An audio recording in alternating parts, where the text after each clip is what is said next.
सरकार ने जारी किया कोविड-19 अलर्ट, कहा JN.1 मामलों का कोई समूह नहीं। JN.1 को 2.86 की मूल वंशावली से अलग प्रकार के हित के रूप में वर्गीकृत करता है। स्वास्थ्य मंत्रालय के आंकड़े कहते हैं कि भारत में 92.8% मामले घर पर ही अलग थलग थे, जो हल्की बीमारी का संकेत है। 20 दिसंबर 2023 को नई दिल्ली में एक कोविड-19 समीक्षा बैठक के दौरान केंद्रीय स्वास्थ्य मंत्री मनसुख मंडाविया और राज्य मंत्री Bharati Pravin Pawar photo credit ANI ये स्वीकार करते हुए कि भारत ने केरल, महाराष्ट्र, झारखंड और कर्नाटक सहित कुछ राज्यों में दैनिक COVID-19 सकारात्मकता दर में वृद्धि दर्ज की है। केंद्रीय स्वास्थ्य मंत्रालय ने बुधवार को एक अलर्ट जारी करते हुए कहा कि मामलों की कोई क्लस्टरिंग रिपोर्ट नहीं की गई है। SARS-CoV-2 कोरोना वायरस का नया JN.1 वेरिएंट संस्करण वर्तमान में गहन वैज्ञानिक जांच के अधीन है, लेकिन तत्काल चिंता का कारण नहीं है। सभी JN.1 मामले हल्के पाए गए और वे सभी बिना किसी जटिलता के ठीक हो गए हैं, मंत्रालय ने कहा। नीति आयोग के सदस्य स्वास्थ्य V.K. पॉल ने कहा कि भारत ने अब तक JN.1 उपसंस्करण JN.1 के 21 मामलों का पता लगाया है और संक्रमित लोगों में से लगभग 91% घर आधारित उपचार का विकल्प चुन रहे हैं। कोविड-19 उपसंस्करण JN.1 के 19 मामले गोवा में और केरल और महाराष्ट्र में एक मामले का पता लगाया गया है। पिछले 2 हफ्तों में COVID-19 से संबंधित 16 मौतें दर्ज की गईं, जिनमें से कई मृतकों को गंभीर रुग्णताएं थीं, डॉक्टर पॉल ने कहा। पिछले 2 हफ्तों में भारत में सक्रिय कोविड-19 मामले, हालांकि वैश्विक परिदृश्य की तुलना में कम हैं, 6 दिसंबर को 115 से बढ़कर आज 614 हो गए हैं। मंत्रालय के आंकड़ों से पता चलता है कि 92.8% मामले होम आइसोलेट थे, जो हल्की बीमारी का संकेत देता है। कोविड-19 के कारण अस्पताल में भर्ती होने की दरों में कोई वृद्धि नहीं देखी गई है। केंद्रीय स्वास्थ्य मंत्री मनसुख मंडाविया ने राज्य के स्वास्थ्य मंत्रियों के साथ एक आभासी उच्च स्तरीय COVID-19 समीक्षा बैठक के बाद कहा, जो मामले अस्पताल में भर्ती हैं वे अन्य चिकित्सा स्थितियों के कारण हैं। COVID-19 एक आकस्मिक खोज है। केंद्रीय स्वास्थ्य मंत्रालय का अलर्ट विश्व स्वास्थ्य संगठन WHO द्वारा इसके तेजी से बढ़ते प्रसार को देखते हुए वेरिएंट JN.1 को मूल वंश BA.2.86 से एक अलग वेरिएंट ऑफ इंटरेस्ट VOI के रूप में वर्गीकृत करने के ठीक बाद आया है। इसे पहले VOI के रूप में वर्गीकृत किया गया था, जो BA.2.86 उपवंश का हिस्सा था। उपलब्ध साक्ष्यों के आधार पर JN.1 द्वारा उत्पन्न अतिरिक्त वैश्विक सार्वजनिक स्वास्थ्य जोखिम को वर्तमान में कम माना गया है।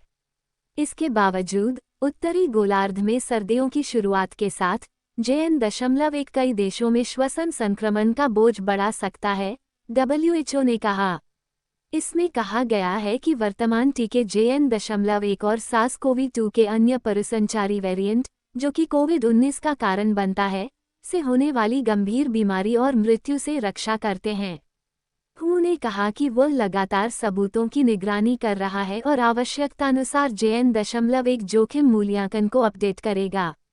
स्वास्थ्य मंत्रालय ने बुधवार को भारतीय SARS-CoV-2 genomics consortium INSACOG network के माध्यम से वेरिएंट को ट्रैक करने और देश में घूम रहे नए वेरिएंट का समय पर पता लगाने के लिए सकारात्मक मामले के नमूनों की संपूर्ण जीनोम अनुक्रमण के लिए निगरानी प्रणाली को मजबूत करने का निर्देश दिया।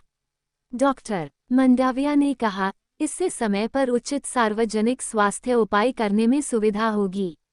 राज्यों से अनुरोध किया गया है कि वे परीक्षण बढ़ाएं और बड़ी संख्या में COVID-19 सकारात्मक मामलों और निमोनिया जैसी बीमारी के नमूनों को दैनिक आधार पर INSACOG जीनोम अनुक्रमण प्रयोगशालाओं में अनुक्रमण के लिए भेजें और नए वेरिएंट, यदि कोई हो, को ट्रैक करें।